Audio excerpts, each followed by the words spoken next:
الصلاة والسلام على سيدنا ومولانا محمد خير البراء وعلى آله وأصحابه المتأدبين بالتقوى. أما بعد فأعوذ بالله السميع العليم من الشيطان اللعين الرجيم. بسم اللہ الرحمن الرحیم.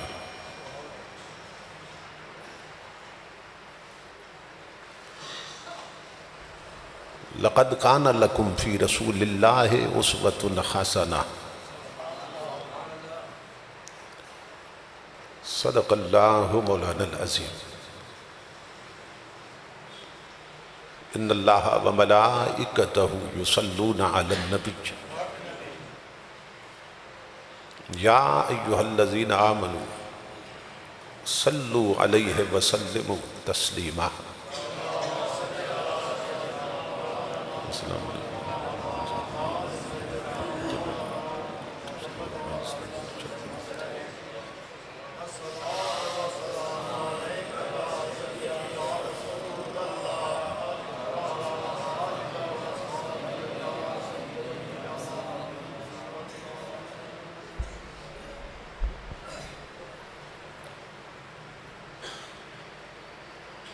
لائق صد احترام محترم مشائخ و علماء کرام اور معزز خواتین و حضرات، اللہ رب العزت کا لاکھ لاکھ شکر ہے کہ جس نے اپنی توفیق خاص سے آپ کو اور مجھے آج کی اس عظیم الشان، عظیم المقاصد اور کثیر البرکات میلاد النبی کانفرنس میں حاضری کا شرف عطا کیا، اور اپنا اور اپنے محبوب مکرم صلی اللہ تعالیٰ علیہ وآلہ وسلم کا ذکر پاک اور پیغام عظیم سننے اور سنانے کی توفیق عطا فرمائی. میں برادر محترم مخلصی فی اللہ حضرت قبلہ ماسٹر ریاض احمد صاحب زیدہ مجدہ کا شکر گزار ہوں کہ جن کے حکم کی تعمیل میں تاریخ کا تعین ہوا اور میں اس پاکیزہ مجلس تک پہنچا. اللہ رب العزت ان کا سایہ دراز فرمائے اور سب کی حاضری کو اپنی پاک بارگاہ میں قبول و منظور فرمائے.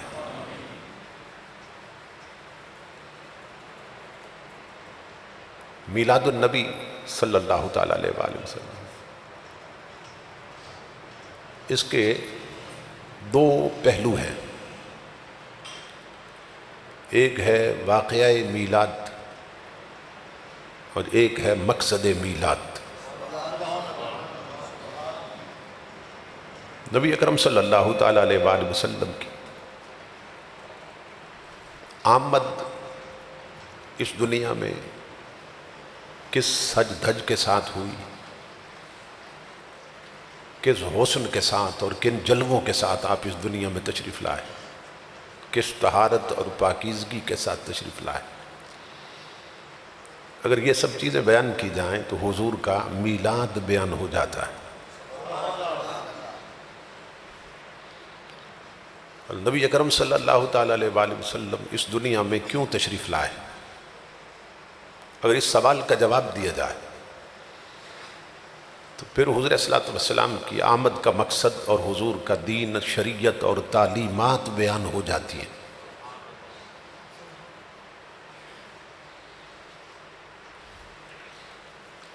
اب اگر کسی شخص نے حضور کا میلاد تو منایا جو اللہ کی اپنی سنت ہے، یعنی لوگ پوچھتے ہیں کہ یہ جھنڈیاں کہاں سے ثابت ہیں، یہ چراغاں کہاں سے ثابت ہے، تو یہ اچھی طرح سمجھ لیں کہ اپنے محبوب کا پہلا چراغاں خدا نے خود کیا تھا.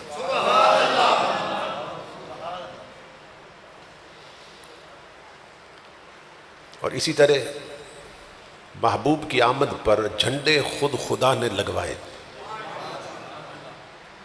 تو جس طرح حضور پہ درود بھیجنا اللہ کی سنت ہے، درود و سلام بھیجنا اللہ کی سنت ہے، اسی طرح حضور کا میلاد منانا بھی اللہ کی سنت ہے.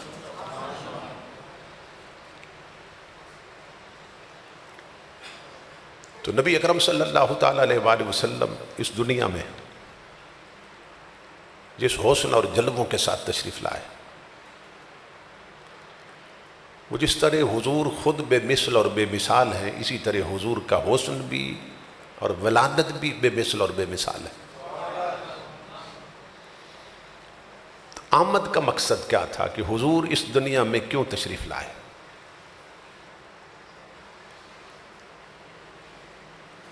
اب اگر کوئی حضور کا میلاد منائے اور حضور کی آمد کا مقصد پورا نہ کرے، جو مقصد حضور نے خود بیان کیا، وہ میں حدیث پڑھ کے سناتا ہوں آپ کو. کوئی میلاد منائے اور مقصد پورا نہ کرے کہ جس مقصد کے لیے حضور کو بھیجا گیا تھا دنیا میں، تو وہ شخص بھی منافق ہے. لیکن وہ عملوں کا منافق ہے. اس کا عقیدہ صحیح ہے لیکن اعمال صحیح نہیں، اس لیے عملوں کا منافق ہے. اور کوئی حضور صلی اللہ علیہ وسلم کی سیرت پر عمل تو کرے اور حضور کے جشن میلاد کو حرام کہے، ناجائز کہے، تو وہ عقیدے کا منافق ہے. اس بدبخت کا عقیدہ خراب ہے. تو دو قسم کی ہی منافقت قرآن و حدیث میں بیان کی گئی کہ بعض لوگ عقیدے کے منافق ہوتے ہیں، اس کو نفاق اعتقادی کہتے ہیں، اور بعض لوگ عملوں کے منافق ہوتے ہیں، اس کو نفاق عملی کہتے ہیں. تو الحمدللہ ہمارا عقیدہ صحیح ہے، کیونکہ ہم وہی عقیدہ رکھتے ہیں جو سیدنا پیر میر علی شاہ کا تھا، جو اعلیٰ حضرت کا تھا، جو خواجہ احمد میروی کا تھا، جو حضرت خواجہ اجمیری کا تھا، جو حضور غوث اعظم کا تھا، جو تمام ولیوں کا ہے. وہی اہل سنت کا عقیدہ ہے.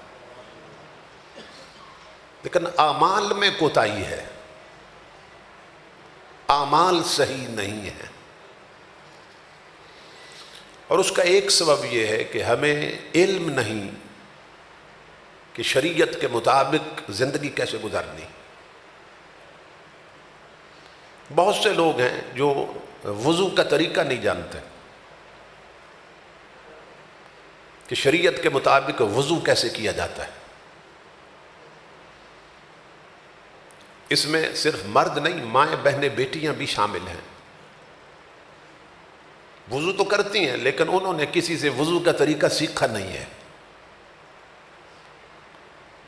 تو وضو میں غلطیاں بھی ہیں، کوتاہیاں بھی ہیں. اسی طرح بہت سے لوگ ہیں، مردوں عورتوں میں بھی، جوانوں میں بھی،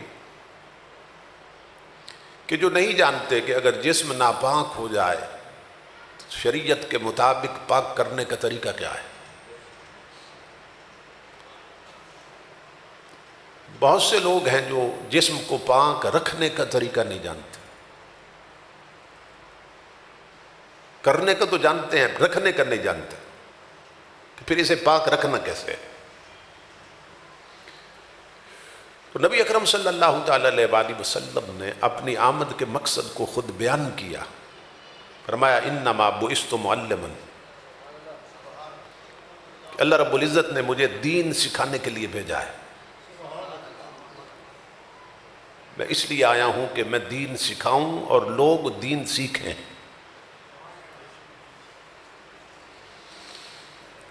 تو اب نبی اکرم صلی اللہ تعالیٰ علیہ وآلہ وسلم کا دین کتنے سیکھ رہے ہیں وہ جا کے مدرسوں میں دیکھ لیں، اور کتنے نہیں سیکھ رہے ہیں وہ جا کے انگلش میڈیم سکولوں میں دیکھ لیں.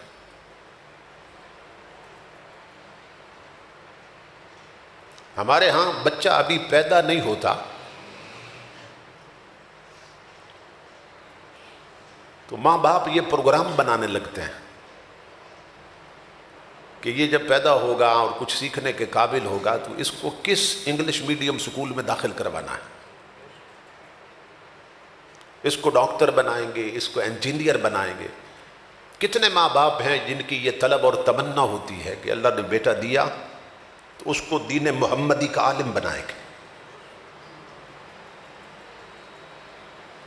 کیونکہ علماء کو تو ہم بیکورڈ سمجھتے ہیں،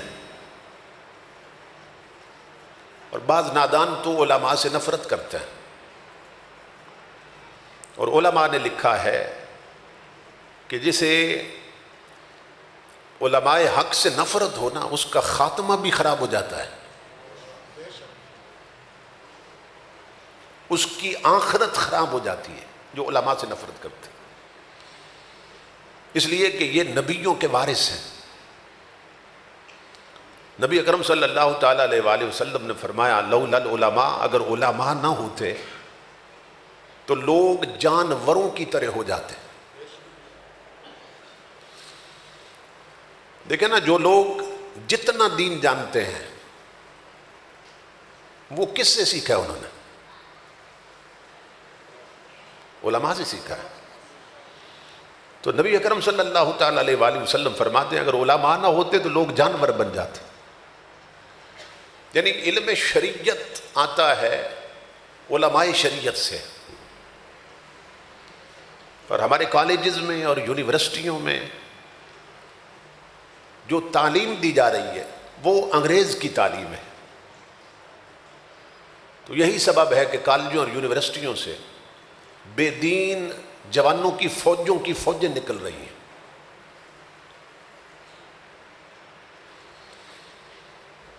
تعلیم زوال کی چوتھی سیڑھی پہ ہے۔ اب یہ تفصیل تو میں بیان نہیں کر سکتا، لیکن ہمارے زوال کے اسباب میں سے ایک سبب یہ ہے کہ ہم حضور کا دین نہیں پڑھتے، نہ بچوں کو حضور کا دین سکھاتے ہیں، اور صورتحال یہ ہو چکی کہ حضور کے دین کو سیکھنا ہمیں عیب لگتا ہے، عیب لگتا ہے۔ چودھری کا بیٹا اور مولوی بن جائے، اور راجے کا بیٹا اور اتنے امیر کا بیٹا اور ڈاکٹر کا بیٹا ڈاکٹر نہ بنے اور مولوی بن جائے، انجینئر کا بیٹا انجینئر نہ بنے اور مولوی بن جائے۔ مولوی کا معنی ہے مولا والا، اللہ والا۔ نبی اکرم صلی اللہ تعالیٰ علیہ وآلہ وسلم نے پوری امت کو 4 چیزوں کی ترغیب دی تھی، حضور نے 4 چیزوں کی، اور حضور نے فرمایا تھا کہ اغد عالمن، اے میرے امتیوں بن سکو تو شریعت کے عالم بننا۔ اب کلمہ آپ بھی پڑھتے ہیں، میں بھی پڑھتا ہوں، یہ پہلا مطالبہ تھا حضور کا پوری امت کے ساتھ کہ بن سکو تو شریعت کے عالم بننا۔ اب بڑی بڑی برادریاں ہیں، کتنے لوگ ہیں جنہوں نے اپنے بچوں کو حضور کی شریعت کی تعلیم دی ہے؟ کیا صرف ماں باپ نے مرنا ہے، بچوں نے نہیں مرنا ہے؟ تو جنہیں شریعت نہیں سکھائی وہ قبر میں جواب کیا دیں گے؟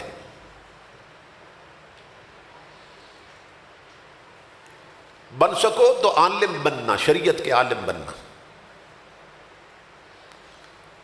تو کم از کم اتنا ہونا چاہیے تھا کہ ہر گھر میں سے ایک بیٹا اور ایک بیٹی حضور کی شریعت کی عالمہ بن جاتی اور بیٹا عالم بنتا۔ اس تعلیم کو ہی ہم عیب سمجھنے لگے، اور امام الانبیاء نے بتایا کہ عالم کا مقام کیا ہے۔ بے شمار حدیثیں ہیں۔ ایک حدیث میں حضور نے فرمایا اذا مررتم بریاض الجنت فرتو، فرمایا میرے امتیوں جب جنت کے باغوں میں جاؤ نا تو پھر اپنی خوراک لے لیا کرو۔ صحابہ نے پوچھا ما ریاض الجنہ، یا رسول اللہ جنت کے وہ باغ کہاں پہ ہیں؟ تو امام الانبیاء نے فرمایا مجالس العلماء، فرمایا جس مجلس میں میری شریعت کا عالم بیٹھا ہوں وہ جگہ جنت کا باغ ہو جاتی ہے۔ ترغیب دی حضور نے، اگر ہر گھر میں عالم ہو تو گھر جنت کا باغ بنا رہے گا، اور وہاں قرآن پڑھا جائے گا، وہاں حدیث سنائی جائے گی، وہاں شریعت کی تعلیم دی جائے گی، تو گھر جنت کا باغ بن جائے گا۔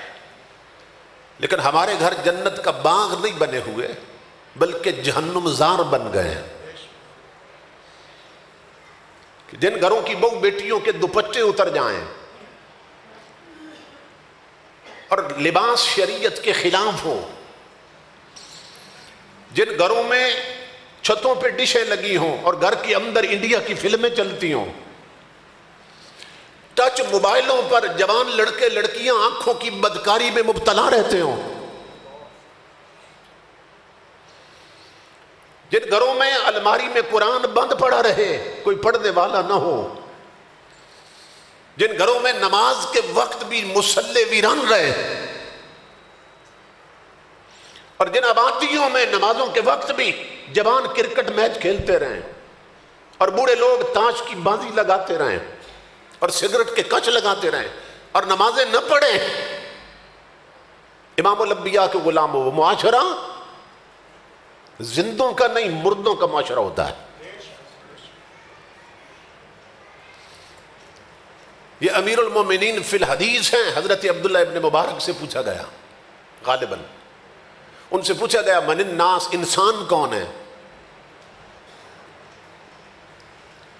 دیکھنے کو تو پیکر سٹرکچر انسانی لگ رہا ہے نا، بہت بڑے محدث گزرے ہیں اور اللہ کے ولی گزرے ہیں، پوچھا گیا انسان کون ہے؟ فرمایا العلماء، جو حضور کی شریعت کے عالم ہیں صرف وہی انسان ہے۔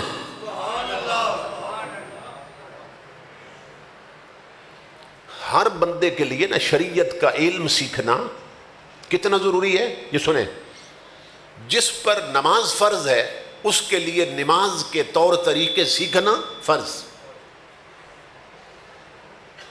جس پر نماز فرض ہے اس کے لیے نماز کے مسئلے سیکھنا فرض ہیں، جن پر غسل فرض ہوتا ہے ان کے لیے غسل کا طریقہ سیکھنا فرض ہے۔ ہر بندے پہ زکوٰۃ فرض نہیں ہے، جو صاحبان نصاب ہے نا زکوٰۃ صرف ان پہ فرض ہے، تو جن پہ زکوٰۃ فرض ہے ان کے لیے زکوٰۃ کے مسائل سیکھنا بھی فرض ہے، مسئلے سیکھنا بھی فرض ہے۔ ہر بندے پہ حج فرض نہیں ہے، جو صاحب استطاعت ہے اس پہ حج فرض ہے، تو جس پر حج فرض ہے اس کے لیے حج کے مسئلے سیکھنا بھی فرض ہے، اسی پر قیاس کرتے چلے جائیں۔ تو ہم میں سے کتنے لوگ ہیں جنہوں نے شریعت کے مطابق جسم پاک کرنا سیکھا ہے یا غسل کا طریقہ سیکھا ہے؟ بنیادی ضروری مسئلے وہ بھی نہیں جانتے ہیں۔ نبی اکرم صلی اللہ تعالیٰ علیہ وآلہ وسلم نے شریعت سیکھنا اتنا بڑا عمل قرار دیا کہ غور سے سنیے، میں حدیث سنانے لگا ہوں جس کی طرف کسی کی توجہ تک نہیں ہے۔ حضور کی بارگاہ میں جوان بیٹھا تھا، محبت بری گفتگو ہو رہی تھی کہ حضرت جبرائیل امین آ گئے اور انہوں نے آ کے عرض کی کہ یا رسول اللہ صلی اللہ علیہ وسلم، یہ جو جوان ہے نا اس کی زندگی کے چند منٹ رہ گئے، یہ مرنے والا ہے، فوت ہونے والا ہے۔ جبرائیل امین غیبی مخلوق ہیں، یہ صرف حضور کو نظر آتے ہیں۔ تو انہوں نے اطلاع دی، خبر دی حضور کو کہ یہ جوان تو فوت ہونے والا ہے، چند منٹ رہ گئے۔ تو امام الانبیاء نے آنکھوں میں آنسو آ گئے، اس جوان کو بتا دیا جوان تیری زندگی کے چند منٹ رہ گئے۔ وہ پہلے دور بیٹھا تھا اور قریب ہو گیا حضور کے، قدموں پہ ہاتھ رکھا اور عرض کی میرے آقا میری زندگی کے چند منٹ رہ گئے، اب ماں سے پوچھنے جاؤں کہ میں نے کیا کرنا ہے، اب باپ سے پوچھنے جاؤں کہ کیا کرنا ہے؟ نہیں میرے آقا، میں جانتا ہوں میری ماں مجھ پہ اتنی مہربان نہیں جتنا میرا رسول مہربان ہے، میرا باپ اتنا کریم نہیں جتنا میرا رسول کریم ہے میرے لیے۔ اس لیے میرے آقا مجھے آپ بتائیے کہ میری زندگی کے چند منٹ رہ گئے، مجھے کیا کرنا چاہیے؟ اب دیکھیے زندگی کے چند منٹ باقی ہیں، امام الانبیاء نے کیا فرمایا اسے؟ یہ نہیں فرمایا وضو میں ہو تو نفلوں میں جت جاؤ، اور کچھ نہیں فرمایا امام الانبیاء نے۔ امام الانبیاء نے فرمایا اشتغل بالتعلم۔ وہ میری امت کے جوان اور میرے غلام اگر اپنے نبی سے مشورہ مانگتا ہے کہ زندگی کے آخری منٹ ہیں کیا کرنا چاہیے، تو فرمایا پھر ایسا کر، میری شریعت کے جو مسئلے تجھے پتہ نہیں معلوم نہیں ہیں تو پوچھتا جا، میں جواب دیتا جاتا ہوں۔ تصور کریں، فرمایا شریعت کے جو مسئلے معلوم نہیں تو پوچھتا جا، میں تجھے جواب دیتا جاتا ہوں۔ کیا مطلب؟ کہ یہ آخری وقت بھی، زندگی کا آخری وقت بھی شریعت سیکھنے میں گزار دے۔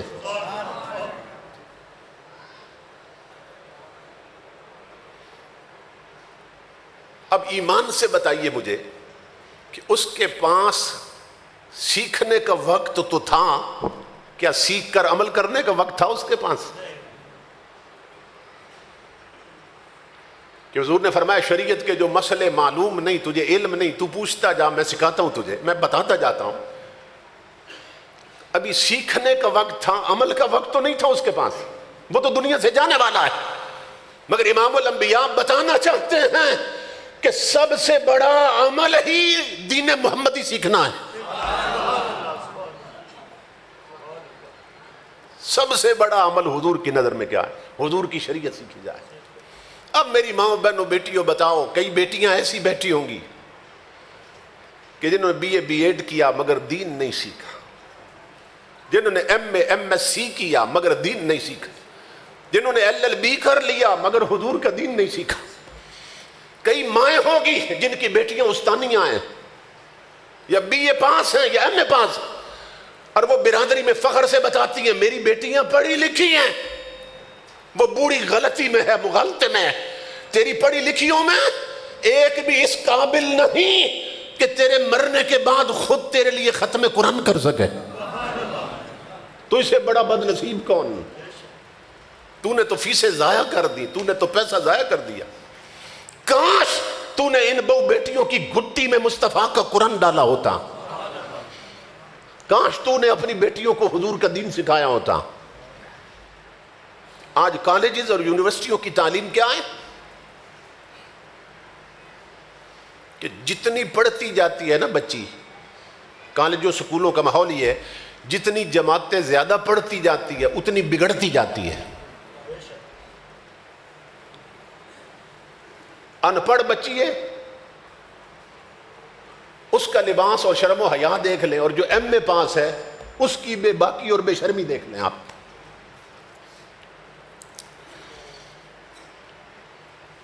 یہ تعلیم دی جا رہی ہے یا بگاڑا جا رہا ہے؟ بچی اگر پرائمری سکول میں ہے نا تو دو مردوں کے سامنے جاتے ہوئے اسے شرم آئے گی جو اللہ نے نیچر اور فطرت میں شرم رکھی ہے عورت کی، اندر شرم رکھ دی اللہ رب العزت نے، تو وہ شرمائے گی فطرتاً۔ لیکن اگر میٹرک پاس ہو گئی تو پھر یہ ہے کہ پھر اسے اتنی شرم نہیں رہے گی، اور ہو سکتا ہے کہ سر پر دوپٹہ رہے، لیکن کالج میں گئی تو سر سے دوپٹہ بھی گیا، اور یونیورسٹی میں گئی تو بچی بھی ہاتھ سے نکل گئی۔ علامہ اقبال نے بہت پہلے بتایا تھا کہ یہ ہمارا جو ایجوکیشنل سسٹم ہے نا، نظام تعلیم، یہ اتنا بگڑا ہوا ہے چونکہ انگریز نے دیا ہے۔ حیرت کی بات ہے، کلمہ ہم نبی کا پڑھتے ہیں، تعلیم ہم انگریز کی پا رہے ہیں۔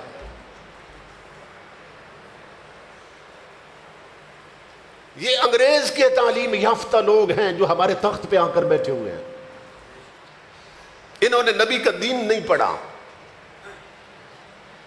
جتنے ہمارے ملک کے وزیر اعظم آئے ہیں، صدر آئے ہیں، سب نے انگریزی پڑھی تھی، نبی کی شریعت نہیں پڑھی ہوئی تھی۔ تو امام الانبیاء کے غلاموں، ہم چاہتے ہیں تخت والے ہمیں دین دیں، اور سبزی والے سے سبزی ملتی ہے، دوائی نہیں ملتی، ڈاکٹر سے دوائی ملتی ہے، سبزی نہیں ملتی، بے دینوں سے دین نہیں ملتا، دین دین والوں سے ملتا ہے۔ یہ انگریزوں کے پڑھائے ہوئے ہیں، یہ کافروں کے شاگرد ہیں، کسی نے آکسفورڈ میں پڑھا ہے، کسی نے کیمبرج میں پڑھا ہے، ان کی گٹی میں انگریزی ڈالی ماں باپ نے، تو جو انہوں نے عیسائیوں اور یہودیوں سے پڑھا وہ اب پوری قوم کو پڑھانا چاہتے ہیں۔ ٹرانسجینڈر بل پاس ہو رہے ہیں، وہ سنا ہے آپ نے؟ کیا ہے کہ جو لڑکی چاہے وہ آپریشن کروا کے لڑکا بن سکتی ہے، اور جو لڑکا چاہے وہ آپریشن کروا کے لڑکی بن سکتا ہے۔ اس پر اسمبلی میں بیٹھے ہوئے وہ بے غیرت لوگ کہ جنہوں نے مسلمان ماؤں کا دودھ پیا ہوا تھا، جن کے کانوں میں نام نبی کی اذان دی گئی تھی، انہوں نے تالیاں بجائی ہیں، اس کے حق میں ووٹ دیا ہے۔ میں ان بے غیرتوں کو بتانا چاہتا ہوں، یہ جو تو نے تالی بجائی ہے نا، جب قبر میں اترے گا تو قبر کی دیواریں بھی تالی بجائیں گی، تجھ پر قبر کی دیواریں بھی تالی بجائیں گی، اور اللہ کی عزت کی قسم قبر کا صرف ایک جھٹکا سارے قرضے اتار دے گا۔ تو جنس بدلنے کی بات کر رہا ہے ظالم۔ امام الانبیاء نہیں چاہتے کہ کپڑے بدلے جائیں۔ میں حدیث پڑھنے لگا ہوں، اور یہ مائیں بہنیں بیٹیاں سنیں کہ تاجدار کائنات جو صرف رحمت بن کے آئے ہیں، ان عورتوں اور مردوں سے کتنی نفرت فرما رہے ہیں۔ صحابہ کہتے ہیں حضور ممبر پہ جلوہ گر، مجمع لگائے، صحابہ سے مسجد بھری ہے، تو لعن رسول اللہ صلی اللہ علیہ وسلم رجلا یلبس لبسۃ المرأۃ والمرأۃ تلبس لبسۃ الرجل۔ امام الانبیاء نے فرمایا میری امت کے ان مردوں پر لعنت ہو جنہیں رب نے مرد بنایا اور وہ عورتیں بننا چاہتے ہیں، اور وہ عورتوں والا لباس پہنتے ہیں۔ میری امت کے ان مردوں پہ لعنت۔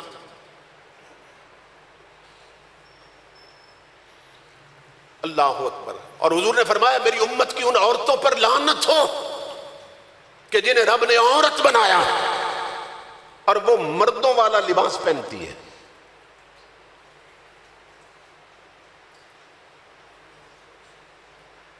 اب یہ دیکھنا، میں ایک اور حدیث سنانے لگا ہوں کہ سارا لباس ہی عورتیں مردوں والا پہنے تو کتنی لعنت برسے گی، یا سارا لباس ہی مرد عورتوں والا پہنے تو کتنی لعنت برسے گی۔ حضرت ام المومنین عائشہ صدیقہ رضی اللہ تعالیٰ عنہ، جو مومنوں کی ماں ہیں، انہوں نے ایک عورت دیکھی جو ان کے پاس آئی جس کا پورا لباس عورتوں والا تھا، صرف جوتے پاؤں میں اس ڈیزائن کے تھے کہ جس ڈیزائن کے جوتے مرد پہنتے تھے، صرف جوتے اس ڈیزائن کے تھے کہ جس ڈیزائن کے جوتے مرد پہنتے تھے۔ تو عائشہ صدیقہ رضی اللہ تعالیٰ عنہ ام المومنین نے حضور کی یہ حدیث سنائی، اسے فرمایا ان جوتوں کو اتار کہ کملی والے نے اس عورت پہ لعنت فرمائی ہے جو مردوں کا لباس اختیار کرتی ہے۔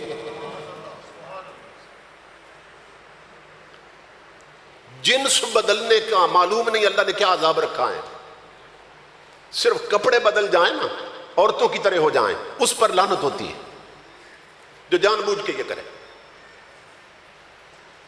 اور آج صورتحال کیا ہے، کپڑے بدلنے پر لعنت۔ آج مردوں نے شکلیں عورتوں جیسی بنا رکھی ہیں، اور عورتوں نے بال کٹوا کر شکلیں مردوں جیسی بنا رکھی ہیں۔ پردہ عورتوں کے لیے ضروری ہے، مرد بے پردہ پھرتے ہیں تو عورتیں پردہ کر کے پھر رہی ہیں، عورتیں بھی بے پردہ پھر رہی ہیں، مرد بنی پھرتی ہیں۔ تو وہ عورت جو بے پردہ نکلتی ہے گھر سے، امام الانبیاء نے فرمایا لعن اللہ الناظر والمنظور الیہ. امام الانبیاء نے فرمایا جو بے پردہ گھر سے نکلتی ہے نا اس پر بھی لعنت، اور اس بے پردہ عورت کو جتنے گھورتے ہیں سب پر لعنت. اب صرف بے پردہ نہیں نکلتی ہیں، میک اپ کر کے نکلتی ہیں. صرف بے پردہ نہیں نکلتی ہیں، بن سور کے سرخی پاؤڈر لگا کے گھروں سے نکلتی ہیں. تو کتنی لعنتیں برستی ہوں گی کہ دکان والے نے اسے گھورا تو دکان والا بھی لعنتی بنا، ریڑی والے نے گھورا تو وہ بھی لعنتی بنا، ٹانگے والے نے، رکشے والے نے، سوزوکی والے نے، ٹرک والے نے، بس والے نے، کار والے نے، ٹریکٹر والے نے، جس نے گھورا بری نظر کے ساتھ دیکھا اس کی طرف، وہ نکلی جو ناگن بن کے ہے. کتنے لوگوں کو ڈسا اور لعنتی بنا دیا اس نے. تو تنہا سب پر جتنی لعنتیں برسی وہ اکٹھی اس ایک پر ڈالی گئی کہ جسے شریعت نے بے پردہ نکلنے سے منع کیا تھا. اس پر دھیان ہی کو نہیں کسی. امام الانبیاء فرماتے ہیں جب ایک عورت بے پردہ گھر سے نکلتی ہے نا تو شیطان خوشی سے ناچنے لگ جاتا ہے، کیوں اس کا کام کیا ہے؟ لوگوں کو لعنتی بنانا، لوگوں کو گمراہ کرنا، گناہگار کرنا. تو وہ کہتا ہے میرا کام اس نے آسان کر دیا ہے. اور حدیث کے لفظ ہیں کہ وہ کہتا ہے عورت کو دیکھ کر جو بے پردہ گھر سے نکلی، کہتا ہے انت نصف جندی، انت نصف جندی. وہ کہتا ہے تو میرا آدھا لشکر ہے. شیطان کا آدھا لشکر بھی لاکھوں کروڑوں میں. کیا مطلب شیطان کا؟ ایک بے پردہ عورت کو دیکھ کر کہہ رہا ہے تو میرا آدھا لشکر ہے. یعنی لاکھوں شیطان مل کر جتنا بھٹکاتے ہیں نا اور گمراہ کرتے ہیں، تو بے پردہ نکل کر اکیلی اتنا کام کر کے آئے گی.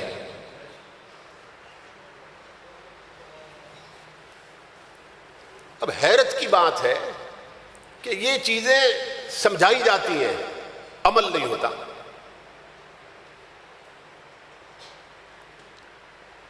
اور حضور کی محبت کے دعوے ہیں، حضور کے عشق کے دعوے ہیں. کتنے بینر لگا دیے، کتنا کپڑا لگا رکھا ہے چوکوں میں، بازاروں میں. پورے ملک کا کپڑا نہ جانے لاکھوں میٹر کپڑا ہوگا جو جھنڈے بنا کے، جو بینر بنا کے بازاروں میں لگا دیے، چھتوں پہ لگا دیے. لگانے چاہیے، لگانے چاہیے، مگر امام الانبیاء کے غلاموں ہم صرف ادھر دیکھتے ہیں، ادھر کیوں نہیں دیکھتے؟ ایک پہلو پہ نظر ہے. اگر ہر سال میلاد کے جھنڈے اور بینر بڑھ رہے ہیں تو ہماری بہو بیٹیوں کے جسم کے کپڑے گھٹتے کیوں جا رہے ہیں؟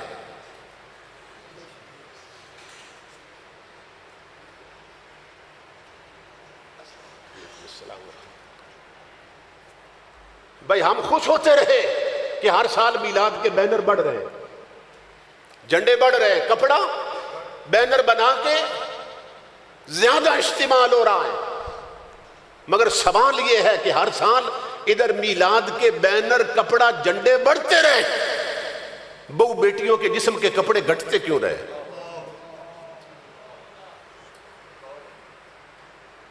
اس کا مطلب یہ ہے کہ دعویٰ ہے صرف محبت کا، عمل کوئی نہیں ہے. صرف دعویٰ ہے، عمل نہیں ہے. مدینہ سے آواز آ رہی ہے، گویا آواز آ رہی ہے کہ یہ اتنا کپڑا، لاکھوں میٹر کپڑا تو نے پورے ملک میں لگا دیا. یہ تیری خوشی تھی؟ اگر بہو بیٹی جوان گھر سے نکالتے وقت صرف 2 میٹر کپڑے کا پردہ کروا دیتا تو میری خوشی تھی.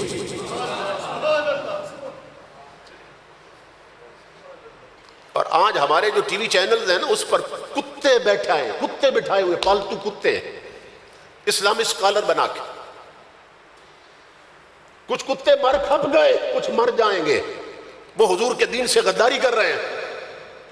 لبرل قسم کے لوگ کہتے ہیں یہ اسلامی اسکالر آیا ہوا ہے، اور وہ کیا درس دے رہے ہیں ٹی وی چینلز پر بیٹھ کر؟ وہ کہتے ہیں عورت کے چہرے کا پردہ ہی نہیں ہے. بے خبر سے پیام محمد عربی، اس بے غیرت کو خبر ہی نہیں، مصطفیٰ کا دین کیا ہے. چہرے کا پردہ نہیں، پھر بتا کس سے کا پردہ کرنا ہے؟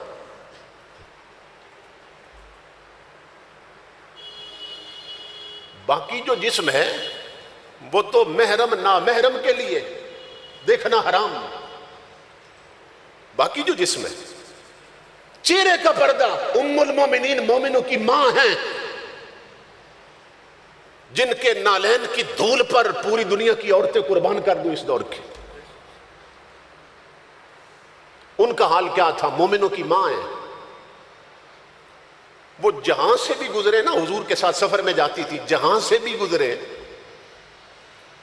ہر بستی میں ان کے بیٹے ہوتے تھے، کیونکہ مومنوں کی ماں ہیں۔ مگر وہ فرماتی ہیں جب جنگل میں ہوتی حضور کے ساتھ اور آبادی نہ ہوتی، انسان کوئی نہ ہوتا، تو میں اپنے چہرے سے کپڑا ہٹا کے حضور کے ساتھ چلتی تھی، کیونکہ صرف حضور کو دیکھنا سعادت نہیں، اس کی بھی سعادت ہے جسے بار بار حضور دیکھے۔ سمجھ رہے؟ اللہ اکبر۔ ام المومنین فرماتی ہے کہ جب دیکھتے نا کہ آبادی آ گئی ہے، یا خدشہ ہوتا کہ یہاں کوئی لوگ نہ سامنے آ جائیں، تو آپ کے لفظ ہیں، میں پڑھنے لگا ہوں، فرماتی ہے خمرت وجہی بجلبابی، میں اپنی بڑی چادر کے پلو کے ساتھ اپنے چہرے کو چھپا لیتی تھی۔ یہ کون عائشہ صدیقہ ہیں جن کے نام جبریل کے سلام آتے ہیں، اور جبریل جن کے لیے خدا کے سلام لاتا ہے، وہ مومنوں کی ماں عائشہ جس کے بستر پر خدا کا قرآن اترتا ہے، جو مومنوں کی ماں ہیں، امام الانبیاء کے غلاموں، فرماتی ہیں میں اپنے چہرے کا پردہ کرتی تھی، اور جب مومنوں کی ماں چہرہ چھپاتی ہے، اور کس کو اجازت ہو سکتی ہے چہرہ ننگا رکھنے کی؟ وہاں تو شرم و حیا کا حال یہ تھا کہ عید کا چاند نکلا، امام الانبیاء خاتون جنت سیدہ کائنات حضرت فاطمہ الزہرا رضی اللہ تعالیٰ بیٹی کے گھر تشریف لائے اور فرمایا فاطمہ عید کا چاند نکلا ہے مبارک۔ انہوں نے عرض کی ابا جی آپ کو مبارک۔ امام الانبیاء نے فرمایا فاطمہ کیا تو نے چاند دیکھا ہے؟ عرض کی ابا جی میں نے نہیں دیکھا ہے، میں نے چاند نہیں دیکھا ہے۔ امام الانبیاء نے فرمایا فاطمہ ساری دنیا نے دیکھا ہے، تو نے کیوں نہیں دیکھا ہے؟ عرض کی ابا جان اسی لیے نہیں دیکھا کہ جس پر اتنی نظریں لگی ہے فاطمہ اسے کیسے دیکھے۔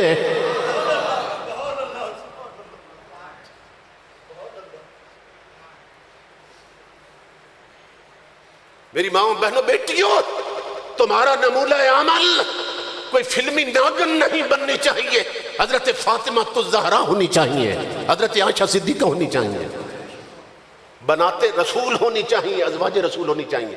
نقل کرنی ہے تو ان کی نقل کرو، پیروی کرنی ہے تو ان کی پیروی کرو۔ یہ تو نہ جانے کیا ہونے والا ہے، ہماری آخرت اور عاقبت خراب ہونے والی ہے، کیونکہ حضور کی حدیث ہے من تشبہ بقوم فہو منہم۔ امام الانبیاء نے فرمایا جس نے جس قوم کی نقل کی نا، کاپی کی، ان کی مشابہت اختیار کی، حضور نے فرمایا وہ انہی میں سے ہے۔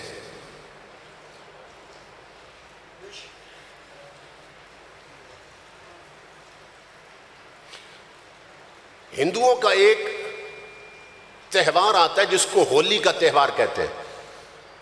ہندوؤں کا سال میں ایک دن ہوتا ہے، جیسے ہمارے ہاں عید منائی جاتی ہے، ہر قوم کا کوئی نہ کوئی عید کا دن ہوتا ہے، خوشی کا دن۔ اس دن میں وہ رنگوں سے ہولی کھیلتے ہیں، ہندو ایک دوسرے پر رنگ پھینکتے ہیں، اور خوشی کا دن ہے، وہ ان کا عید کا دن ہے ان کے لیے۔ ایک بزرگ پان کھا رہے تھے، اور آپ جانتے ہیں جو پان کھاتا ہے نا وہ بار بار تھوکتا رہتا ہے، اس کی تھوک بالکل خون کی طرح سرخ ہوتی ہے۔ جو لوگ پان کھاتے ہیں تو ایسے لگتا ہے جیسے منہ سے اس نے خون پھینکا ہے۔ تو ہندوؤں کا دن تھا، وہ ایک دوسرے پہ رنگ پھینک رہے تھے، یہ ان کی مذہبی علامت تھی۔ تو وہ بزرگ پان کھا رہے تھے مسلمان، تو گدھا بیٹھا ہوا تھا، گدھا انہوں نے وہ پان کی جو تھوک تھی نا اس پر پھینکی اور ساتھ ہی کہہ دیا تجھے کسی نے نہیں رنگ دیا، تجھے میں رنگتا ہوں۔ دن تھا ہندوؤں کا اور وہ رنگ پھینک رہے تھے، انہوں نے گدھے پہ پیک پھینکی، پان کی تھوک پھینکی اور کہا تجھے رنگ نہیں دیا کسی نے، میں رنگتا ہوں۔ امام الانبیاء کے غلاموں کتابوں میں لکھا جب وہ بزرگ قبر میں گئے عذاب کا شکار ہو گئے کہ تو نے اتنی نقل بھی کافروں کی کیوں کی تھی؟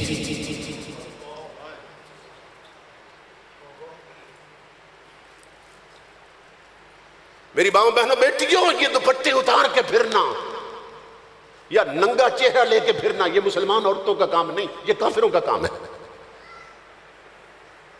یہ تہذیب، یہ کلچر، یہ تمدن یہ کافروں کا ہے۔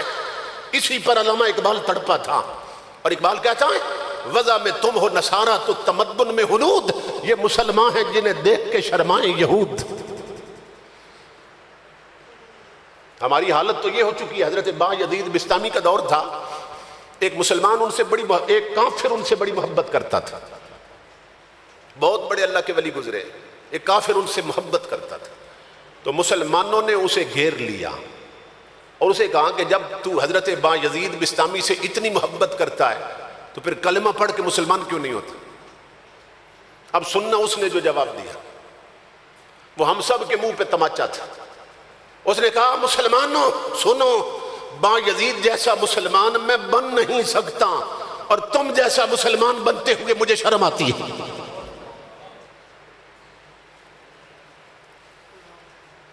یہ 4 دن کی زندگی ہے میری ماں بہنوں بیٹیوں، زندگی ختم ہونے والی ہے اور ہر کوئی قبر کی ٹکٹکی پہ چڑھنے والا ہے، ہر کوئی موت کی وادی میں اترنے والا ہے۔ قبروں سے بچ سکتے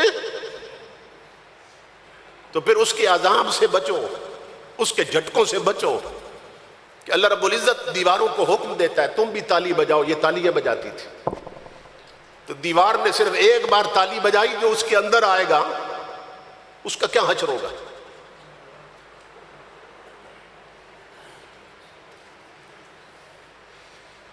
ساری رات ٹچ موبائلوں پہ، آنکھوں کی بدکاری میں مبتلا، کانوں کی بدکاری میں مبتلا، یہ گانے سننا، یہ فلموں کی آواز، میوزک، موسیقی اور گانے بازوں کی آواز، یہ جن کانوں میں پڑتی ہے۔ امام الانبیاء فرماتے ہیں صب فی اذنہ العان کو یوم القیامت، میں حدیث پڑھ رہا ہوں، من جلس الی قینۃ یسمع منہا، حضور فرماتے ہیں جس نے کسی گانے والی کا گانا سنا، اب اس کی کیسٹ لگا کے سنا، ٹچ موبائل میں سنا، ٹی وی پہ سنا، اسے شادی پہ بلا کے سنا، اس کے اڈے پہ جا کے سنا، کیونکہ اصل جرم ہے سننا۔ تمہارے میرے نبی فرماتے ہیں جس نے کسی گانے والی کا گانا سنا، جہنم کی آگ میں سیسا پگھلا کر اس کے دونوں کان بھر دیے جائیں گے۔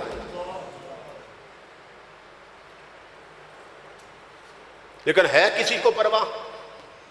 ہے کسی کو ڈر، کسی کو خوف؟ جن بچیوں کے پاس، جوانوں کے پاس ٹچ موبائل ہیں، وہ سمجھتے ہیں ہماری تو عید ہو گئی، موج ہو گئی۔ بھائی بہنوں کے لیے جو باہر ملکوں میں ہے نا، وہ ٹچ موبائل لاتے ہیں ان کے کہنے پر، بھابھیوں کے لیے میک اپ کٹ لاتے ہیں۔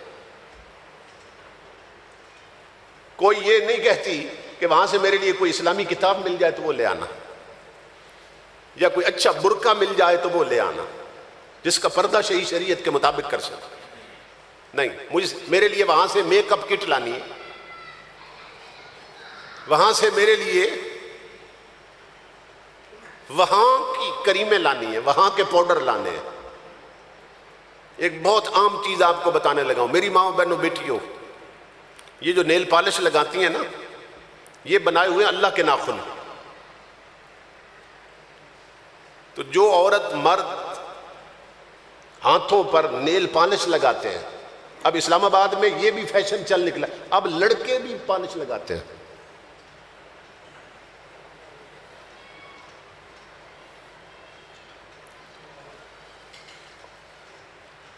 اور اس کو آزاد خیالی کا نام دیا جا رہا ہے۔ جی ہر کوئی آزاد ہے، نہیں، ہم آزاد نہیں، ہم حضور کے غلام ہیں.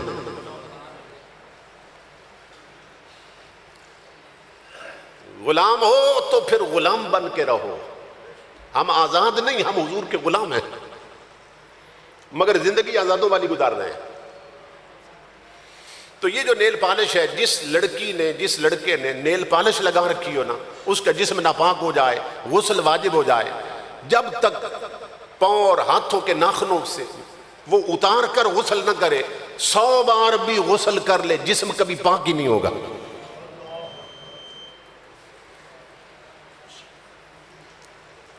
یہ کئی بچے جن کے بابو بن جاتے ہیں نا، اور شہروں سے بیویاں کر کے لے آتے ہیں، شہروں میں شادیاں کرتے ہیں، لو میرج کرتے ہیں، کورٹ میرج کرتے ہیں. کئی ایسی بدبخت ہیں کہ جب سے شادی ہوئی، شادی کو سال ہو گیا، مگر نیل پالش نہیں اترنے دی، اس نے پھیکی نہیں پڑنے دی،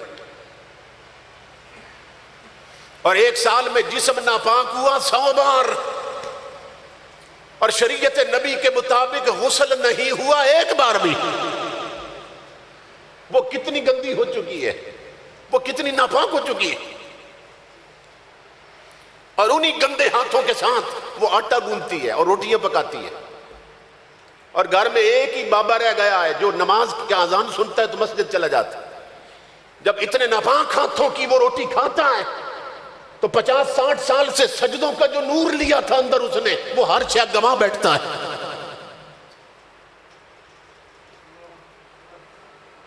انجام غلامی کیا کہیے، بربادی سی بربادی.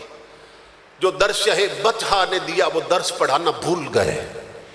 عبرت کا مرقع یہ پستی اور قابل حیرت یہ مستی، اوروں کو جگانا یاد رہا، خود ہوش میں آنا بھول گئے. ابھی وقت ہے میری ماں بہنوں بیٹیوں جوانوں، توبہ کر لو. ہاتھوں سے موبائل پھینک دو، سورہ یاسین رکھو ہاتھوں میں اور جیب میں. میری ماں بہنوں بیٹیوں، ہاتھ میں سے رومانٹک ناول پھینک دو، سیرت فاطمہ زہرا کی کتابیں پڑھو، امہات المومنین کی سیرتیں پڑھو، اور قرآن کی تلاوت کرو. کتنے ہیں جن کے گھروں میں روزانہ قرآن پڑھا جا رہا ہے؟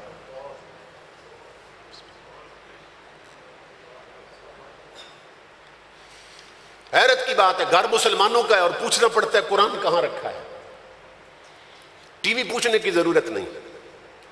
جس گھر میں جاؤ نا، ٹی وی سامنے سجا رکھا ہے، قرآن کہیں چھپا رکھا ہے الماری میں، اس کے ساتھ تعلق اور واسطہ جو کوئی نہیں ہے.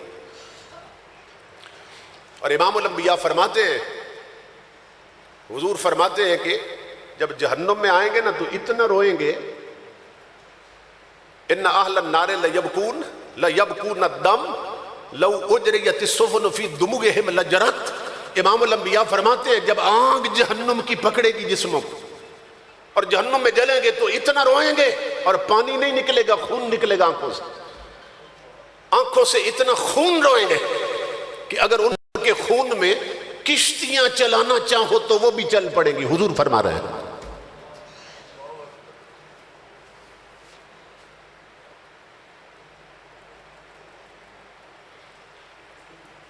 ایک لڑکی کا واقعہ کتابوں میں لکھا ہے. ماں بہن بیٹیاں غور سے سنیں. ماں باپ نے اسے ڈاکٹر بنایا اور خاندان کے جتنے شریف لڑکے تھے سب نے رشتہ مانگا. لڑکی نے انکار کر دیا کہ پاؤڈر لگا کر غیروں میں بیٹھتی تھی، نیل پالش لگا کے بازاروں میں پھرتی تھی، بے پردہ، کٹے ہوئے بال، آدھا ننگا جسم. اپنی پسند کا ایک بے غیرت سا لڑکا چنا اس نے کہ جو کہتا تھا کہ جو مرضی ہے کرو میں خوش ہوں. مجھے ایک پروفیسر نے بتایا کہ ایک بچی، اسلام آباد کی بچی جو اس کے پاس پڑھتی تھی، وہ قسم کھا کے کہنے لگی کہ میرا جو خامد ہے نا وہ مجھے کہتا ہے کہ جب تو میک اپ کر کے بازار میں نکلتی اور دنیا تجھے دیکھتی ہے نا تو میرا دل خوش ہوتا ہے کہ مجھے اتنی حسین بیوی ملی ہے کہ دنیا دیکھ رہی ہے.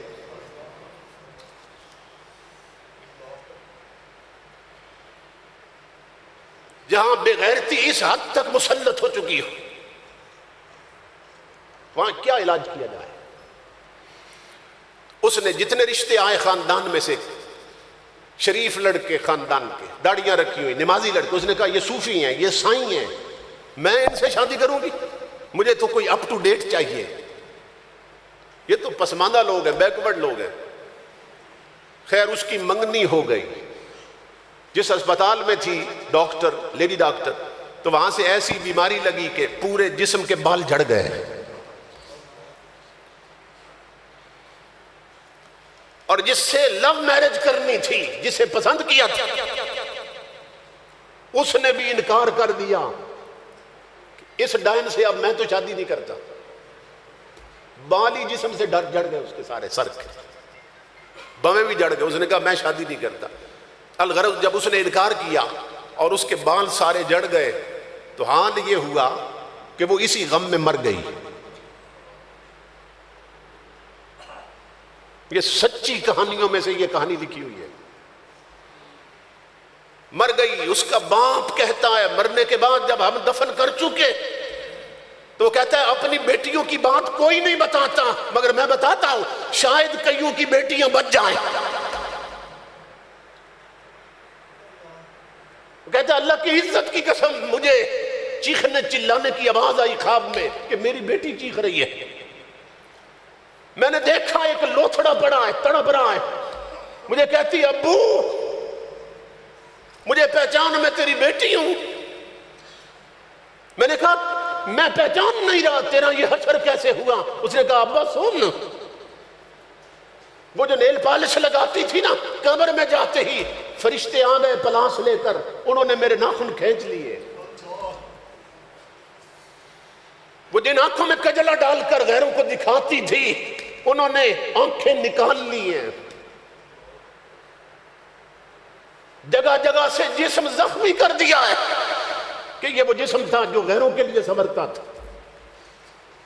تو وہ والد اس کا بیان کرتا ہے، کہتا ہے لوگوں اپنی بیٹیوں کو بچاؤ، میری تو گئی جہنم میں. یہ 4 دن کا کھیل ہے، یہ دیپک بجھنے والا ہے، یہ زندگی ختم ہونے والی ہے. اس لیے میری ماں بہنوں بیٹیوں، حضرت فاطمہ زہرا کے در کی لونڈیاں بن جاؤ. میک اپ کرو مگر صرف خامدوں کے لیے. بازاروں میں گھر سے نکلو تو چادر کی لپٹ میں نکلو تاکہ خدا کی رحمت کے سائے میں جاؤ اور سائے میں واپس لوٹو. ایک چادر تمہیں عذاب جہنم سے بچا سکتی ہے.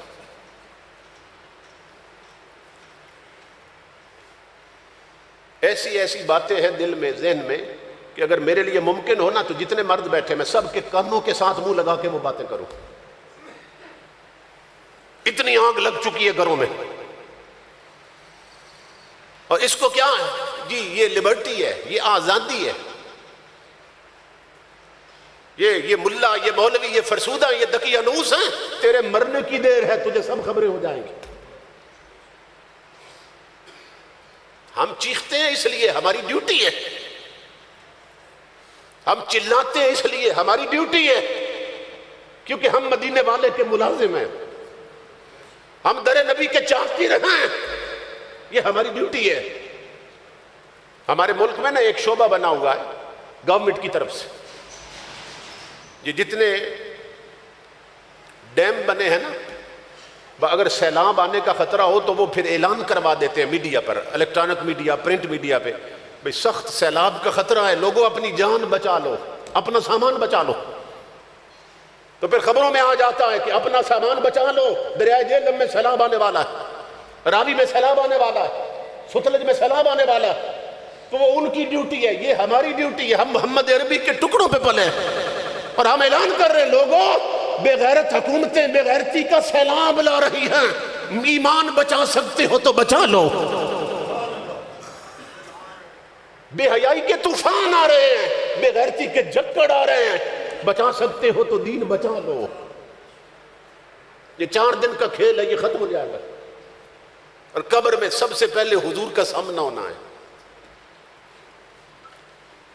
اگر امام الانبیاء نے وہاں منہ پھیر لیا تو پھر ٹھکانہ کیا بنے گا؟ آج مرد عورتیں بن گئی اور عورتیں مرد بن گئے. سنو اس پر حدیث پاک. امام الانبیاء کے غلاموں، اس داڑھی کو حقیر مت سمجھو۔ روایت میں ہے کچھ فرشتے ہیں اللہ کے نوری فرشتے، وہ قسم کھاتے ہیں، ہم بھی قسم کھاتے ہیں نا، تو ہم کبھی کہتے ہیں قرآن کی قسم، کبھی کہتے ہیں اللہ کی قسم، تو فرشتے قسم کھاتے ہیں تو کیسے کھاتے ہیں؟ روایت میں ہے فرشتے کہتے ہیں والذی زین الرجال باللحا، فرشتے کہتے ہیں ہمیں اس ذات کی قسم جس نے مردوں کے چہروں کو داڑھیوں سے زینت دی ہے۔ یہ تو مردوں کا زیور ہے داڑھی، اور مڈواں کے عورتوں کے جیسی شکل بنانے والوں پر حضور نے لعنت بھیج دی، کہاں ٹھکانا ہوگا؟ اور امام الانبیاء نے فرمایا معراج کی رات جب میں آسمانوں پہ گیا تو ایک آسمان کے فرشتوں کی تسبیح یہ تھی کہ ہم تسبیح پڑھتے ہیں نا سبحان اللہ سبحان اللہ، تو وہ فرشتے تسبیح پڑھ رہے تھے سبحان من زین الرجال باللحا والنساء بالقرون والزوائب۔ وہ فرشتے کہہ رہے تھے پاک ہے وہ ذات جس نے مردوں کے چہروں کو داڑھیوں سے سجایا ہے اور جس نے عورتوں کے سروں کو چوٹیوں اور مینڈیوں سے زینت دی ہے۔ فرشتوں کی تسبیح یہ ہے۔ تو عورتیں بال کٹوا کے مرد بن گئے، مرد عورتیں بن گئی، کیسا عجیب زمانہ آیا۔ اور اس کا سبب اکثر مرد بن رہے ہیں کیونکہ انہوں نے منہ میں دہی جما رکھی۔ اکبر کہتا ہے بے پردہ نظر آئیں مجھے چند بیبیاں، اکبر زمین میں غیرت قومی سے گڑ گیا۔ بے پردہ نظر آئیں مجھے چند بیبیاں، اکبر زمین میں غیرت قومی سے گڑ گیا۔ پوچھا جو ان سے آپ کا پردہ کدھر گیا، کہنے لگی کہ عقل پہ مردوں کی پڑ گیا۔ اس لیے مرد حضرات کو چاہیے حکمت کے ذریعے منت کر کے گھر کی عورتوں کو شریعت کا پردہ کروائیں، چادریں لے کر دیں کہ گھر سے نکلنا ہے تو چادر کی لپٹ میں نکلنا ہے۔ عورت کا معنی ہی پردے کی شے ہے۔ جس معاشرے کی عورتیں بے پردہ ہو جائیں وہ معاشرہ لعنتوں کی آماجگاہ بن جاتا، ہر وقت لعنتیں برستی ہیں۔ تو میں تو شکر گزار ہوں محترم ماسٹر محمد ریاض صاحب کا کہ جنہوں نے یاد کیا اور ہمیں یہ موقع عطا کیا کہ ہم بھولا ہوا سبق دہرا سکیں۔ اللہ رب العزت سب کو عمل کی توفیق عطا فرمائے۔ جو مائیں بہنیں بیٹیاں تشریف لائی ہیں اللہ سب کو دو جہان کی عظمت و راحتوں سے نوازے، اور ہم سب کو حضور صلی اللہ علیہ وسلم کی شریعت پہ عمل پیرا ہونے کی توفیق عطا فرمائے۔ وما علینا الا البلاغ۔ آنی گھڑی چمکاتے باقا چاند جے سوہانی گھڑی چمکاتے باقا چاند اس دل افروز ساعت پہ لاکھوں سلام شمع بز میں ہدایت پہ لا مغز قرآن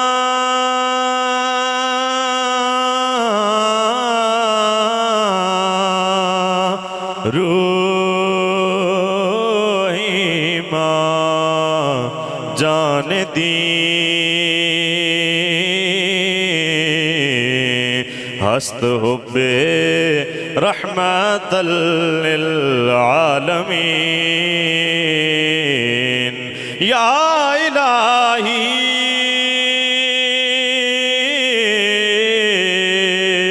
صدقے